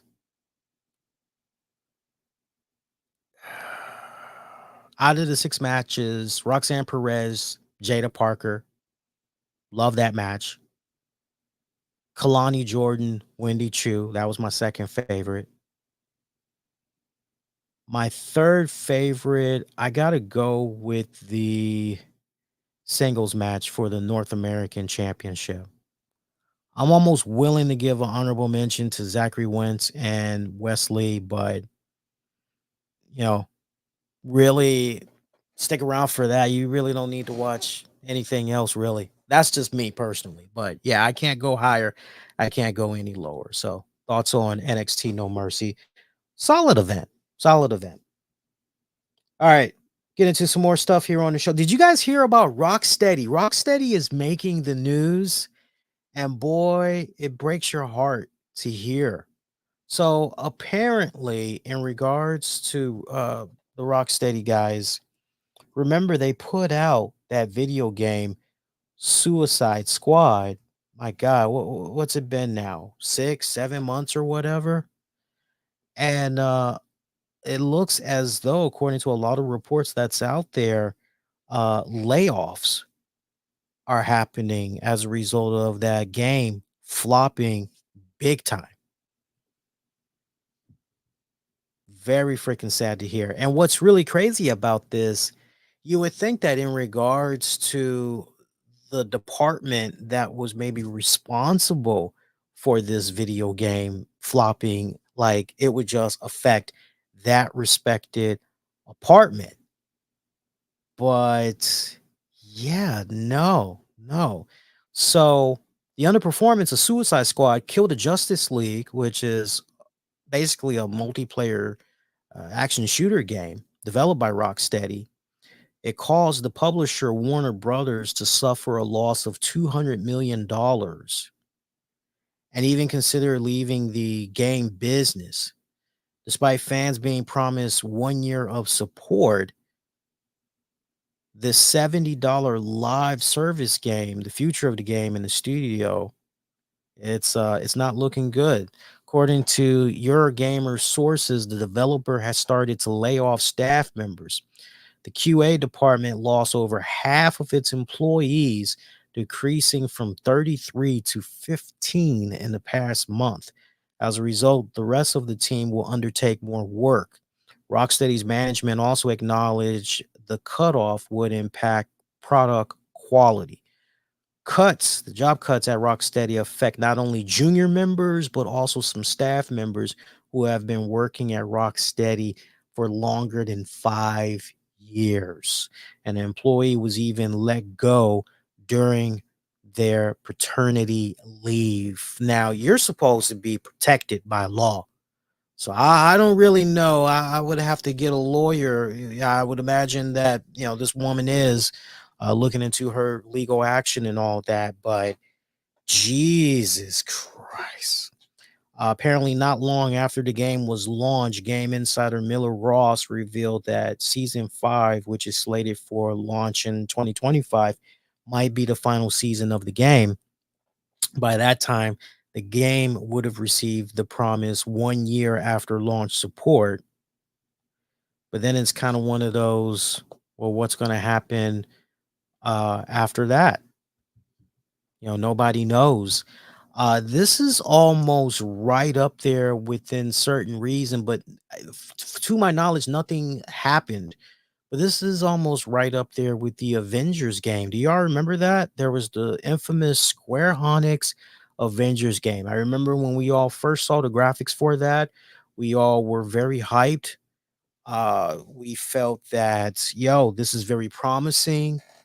This game looks really, and then to hear about how all the heroes in the Avengers were going to have different move sets, hearing about the upcoming DLC, fans being so mad because if you had the PlayStation version, you were going to get Spider-Man, and Xbox users are going, WTF? Like, how you going to leave us out in the cold like that? What's wrong with you guys?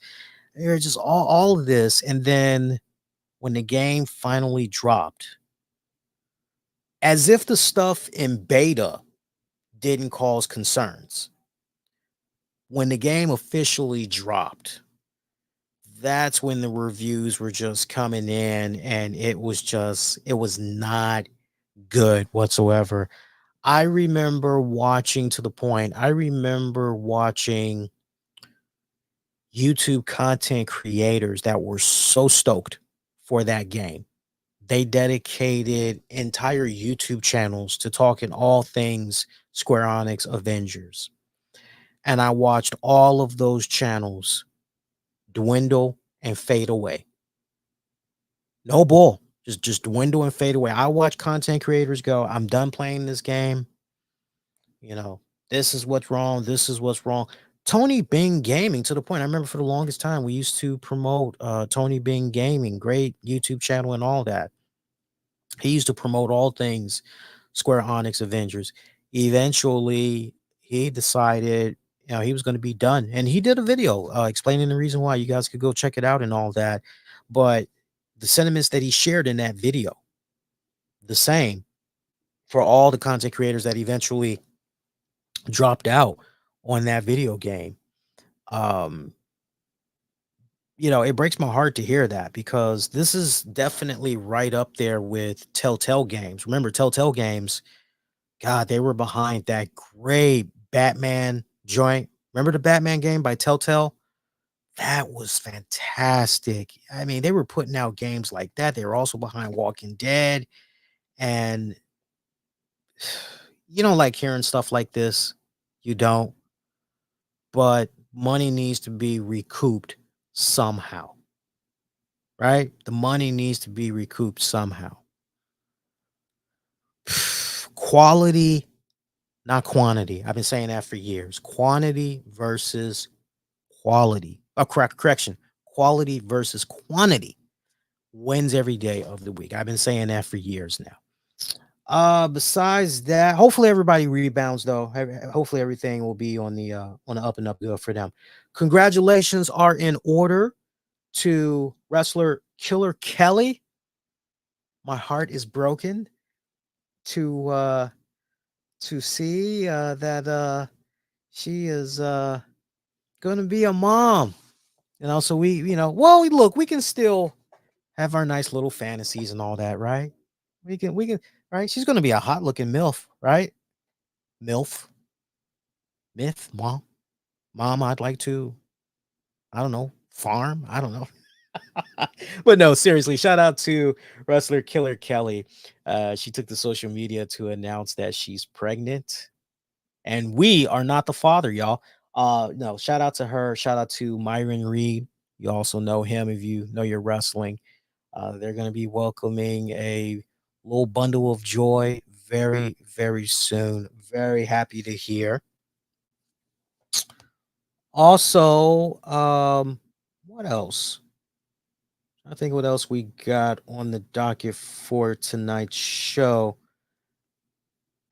Is that it? I don't think. No, surely there's some other stuff we can get into. I know there's a Dave Meltzer thing that's floating around where he's going off on this rant about NXT's expansion to Europe, and he's trying to understand, like, how could WWE eliminate these jobs? They weren't costing really anything. Why did they eliminate these jobs? It didn't hurt the salary, and it's kind of one of those, Dave, sometimes less is better. Hello, I literally just said not that long ago, quality versus quantity. I remember we were here on this show scoffing at the idea of an NXT Europe. followed by, whatever, NXT Japan or a WWE Japan or all this other stuff. It's like, y'all don't need to do all that. Less is better. Focus on the areas where you're pretty much, most strongest and all that was my whole message. So how Dave Meltzer can't really wrap his brain around that is beyond me, as far as I'm concerned. Um, I feel like, let me look at the show notes here. I feel like we put something else in there for tonight's show that I want to make sure that we're definitely covering here. I know as I'm looking that up, I do want to give you guys some important notes in regards to the future of the show. By the way, we got over 675 of you guys watching the stream right now. Appreciate you guys. Take this time while I'm still live. Hop on over to youtube.com/the RCWR show. Open up a tab, go over there, subscribe, like this episode. When you do that, you help put more eyeballs on the content. Hey, or you got the Twitter? You watching me on Twitter right now? Hit the like for this video, retweet it, follow me. I will definitely, I'll tell you what, if you end up following me on Twitter, I'll end up giving you a follow back. And I normally don't do that. I hate the whole follow for follow thing, but I recognize those that, hey man, appreciate your hard work. I'm giving you a follow. I'll definitely give you a follow back as well. I kind of feel like I'm missing something semi important here. I'm just looking in the show notes real quick. I missed one thing. Shout out to my girl Victoria, Lisa Marie Varun. She revealed that she has inked a Legends deal with WWE. So, and she made sure that she let it be crystal clear. It doesn't mean we're going to be seeing her in the ring. Although, hey, as far as maybe a one off here, one off there, never say never. But basically, access to her name, her likeliness, all of that. So great for merchandise and game content. Man, if you're a WWE Supercard fan, you're going, oh, wow. So this means we're going to be able to access Victoria for the very first time, right? Since this game's been out. Because as far as I know, Victoria, you guys can prove me wrong otherwise and let me know I'm incorrect. But to my knowledge, Victoria has never been a part of WWE Supercard. So that's great. That is great. I like hearing that. Uh, I'm surprised it didn't happen much sooner, honestly. I like hearing that WWE is looking out for certain legends and all that. Speaking of WWE, I cannot wait to watch that Netflix doc on Vince McMahon. I am getting the highest Netflix subscription possible, so I don't have to worry about watching commercials. I want to be able to enjoy it in one swoop, really marinate. And yes, I'm looking forward to that. I think that's going to be a 6-part series. And I think the way that we'll do it, because they're not going to be premiering those at a certain time. I think they're just going to be dropping a episode maybe each week, or maybe they're going to drop all 6 at once. I'm not really sure how they're going to do it, but I can tell you this: in the event that they do one episode a week, we'll review it one episode a week. If they drop all 6 episodes at once, then we're going to review them definitely one episode at a time. And I think what we'll probably end up doing, maybe we can let it be a case where we review 2 episodes in one special episode. Maybe do it that way. I think what we'll probably do too is I'll probably see if Tams is maybe willing to tag in on an episode. Reach out to friends of the show, see if they're willing to tag in. That way, for each of those episodes, we'll have somebody different talking about it. I kind of like that concept. So I'm gonna definitely reach out, see what's up, see if I can get the gears in motion, reaching out to some certain guests and have them pop up and everything. So I'll keep you guys posted on that. Let's talk about the future of the show. Nothing bad, but something that I do want to bring to you guys' attention here, because it's very important. So, as many of you guys know, I have been back to college for a little bit now, and I am on track to get my college degree first quarter of 2025. So, this upcoming fall semester, which starts for me in about 8 hours, as it's now Tuesday here on the East Coast.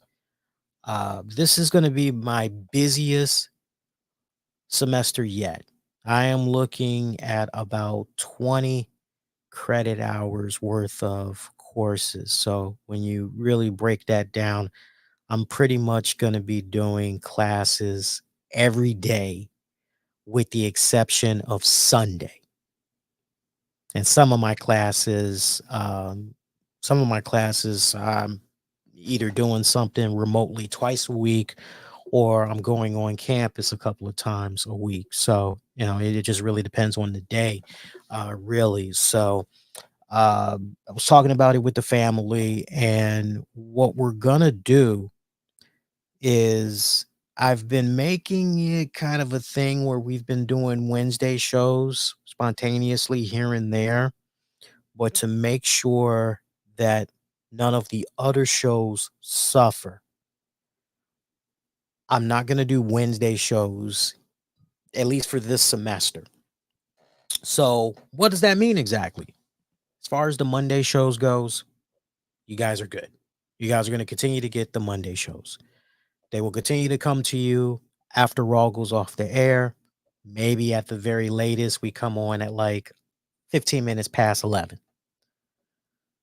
I know weekends, I sit down with Tams. We do an episode of Wrestling with the Topics. And I can't stress enough, if you guys are around, y'all are more than welcome to tune in live, check it out.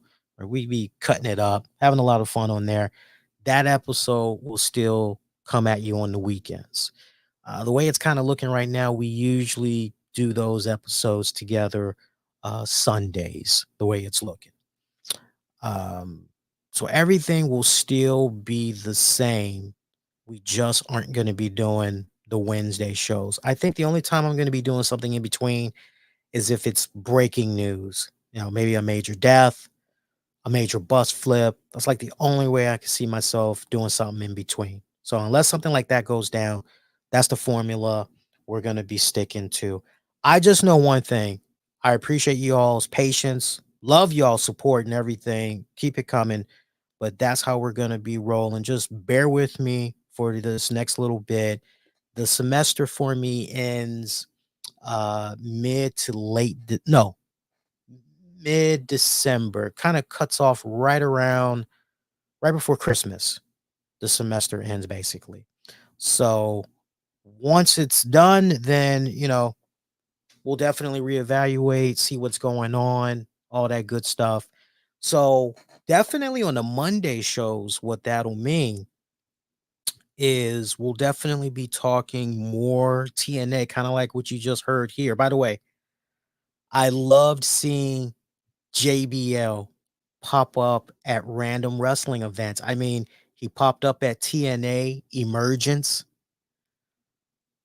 I don't know what the hell he said to Dolph Ziggler. I can't wait to find out, what was going on with that. JBL also showed up at the OVW event along with the Boogeyman.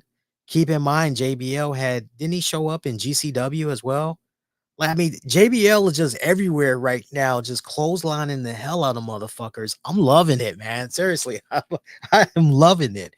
But what it does mean, definitely for the Monday shows, we're definitely effective next week. We're gonna be talking more TNA, poking our head in there, seeing what's going on with them.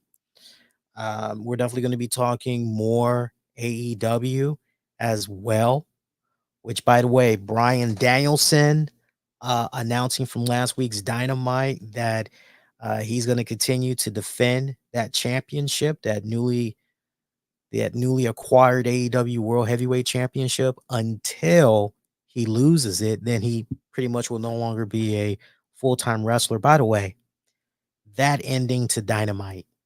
Look, there was some really good stuff with last week's Dynamite. I really want to make sure I stress that. There was some really good stuff with Dynamite.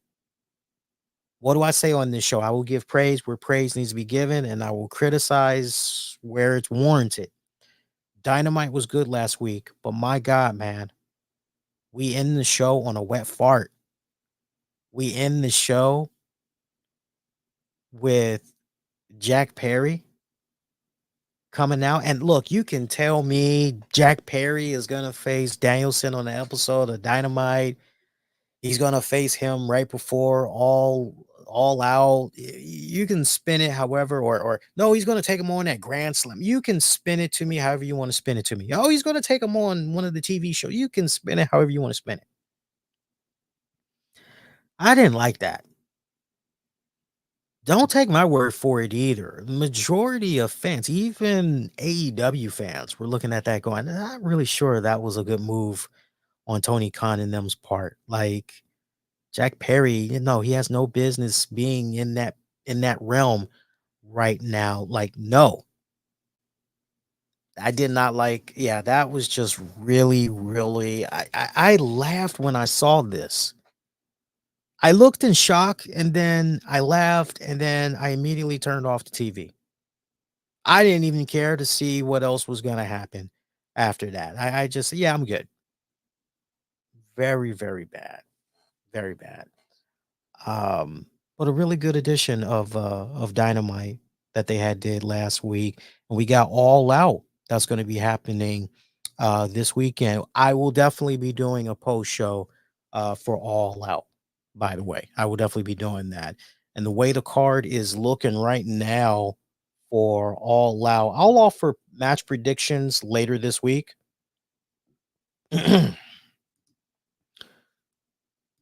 But the way the card is looking right now, we've got a total of 6 matches. Will Ospreay versus Pac, AEW International title. Willow Nightingale versus Chris Stanlander in a Chicago street fight. I don't like how I said that. I kind of sounded like I froze there. Willow Nightingale versus Chris Statlander in a Chicago street fight. There you go. That sounds a lot better. Swerve Strickland facing Hangman Adam Page in a steel cage match. Meanwhile, MJF takes on Daniel Garcia one-on-one. Mercedes Moné defends the TBS title against Shida. And in your main event, so I'm just now finding this out in real time. So now it's official. To everybody that was going, oh, it's a TV match. It's a TV match. It's no.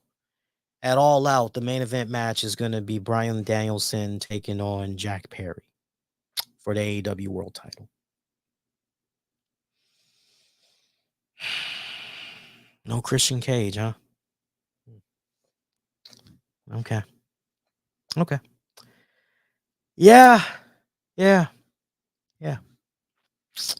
That's all I got to say. That's all I got to say. That's all I got for you guys. Seriously, that's all I got for you guys, man. Seriously. But yeah, I appreciate you guys' patience during this. It's so interesting because, and shout out to the kind people over at WoW Women of Wrestling, but they had hit me up literally, I think it was 2 days before the holiday weekend.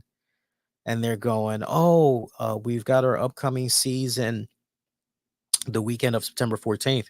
We would love it if you could interview some of our talents. And yeah, I've kept and I've kept in contact with them all this year.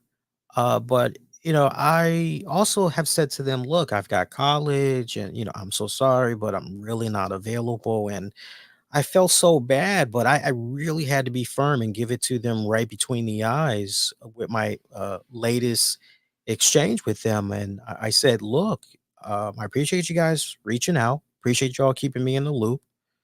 You probably forgot, but he's like, I not only work full time, but I'm also a college student. And this fall, I'm going full throttle. I'm going full time here. And I told them, I said, on top of all that, like I have not watched you all's promotion in several months. So to conduct an interview, it wouldn't be fair to you guys. It wouldn't be fair to the talent I'm interviewing. It definitely wouldn't be fair to me because I wouldn't be on top of my A game as far as preparation goes. It's like too much of a short notice, I personally feel, to do a quick turnaround because they basically were talking about, I think, doing interviews, I believe, this week. So it's kind of like, you know, or even if it was the week after, it's still, too short of a notice, I personally feel. So, but I just felt that would have been a disservice. I think many of you out there definitely understand where I'm coming from. So, but I told them, I said, look, any press releases, any news you want to pass along my way, feel free to hit me up. Still a contributor on 401 Mania. Be more than happy to post it over there for you guys and everything. And I even said, look, not for nothing, but as far as doing interviews again, because I would like to, at this point, it's one thing if, maybe say Mish and Joe from Soup, shout out to those guys. It'd be one thing if maybe, hey, you wanna, okay, sure. Those are my friends. Sure, let's do something. Or if Julian, shout out to Julian, and if Julian's like, yeah, okay, again, those are my friends. But as far as doing the interviews, like interviews, like I don't have the time for that right now. Wish I did, but I don't have the time for that right now. So, we'll see. But like I told them, I said 2025, I definitely am looking to get back on the saddle again, doing interviews. So normally I get a nice reply back saying, hey, okay, yeah, we totally understand, hey, great luck with the studies, or rather, good luck with the studies. I didn't get anything back. And I kind of was like, I guess I'll just let that be, right? But hey, it is what it is. But I hope that they have a great season. I really do. And trust me, as it gets closer and closer to their respected new season, I will make sure, because I'm not being paid by them, but I do love the girls over there. And wow, I'll make sure I show love and I plug away, reminding you guys to check with your local television provider so you can check out new episodes from those guys. All right, we are now at the 2 hour and 7 mark. Let's unless you guys got some questions, I think we're good, right? Great turnout. I mean, we had 711 of you guys, over 700 of you guys checked out tonight's stream. However you did it, whether you did it via Twitter, or you did it via Facebook, or you're doing it via YouTube, I appreciate you guys tremendously. Really means a lot. Love you guys big time. Shout out to all of our sponsors as well. Cannot stress it enough. You enjoyed what we did here. Make sure you hit the subscribe, follow, all that jazz. You know what to do. That's going to do it, my pretty babies. Until next go round, I'm wishing you guys to be safe and most importantly, and be kind to one another. I'll see you guys next go round, my pretty babies. Take care.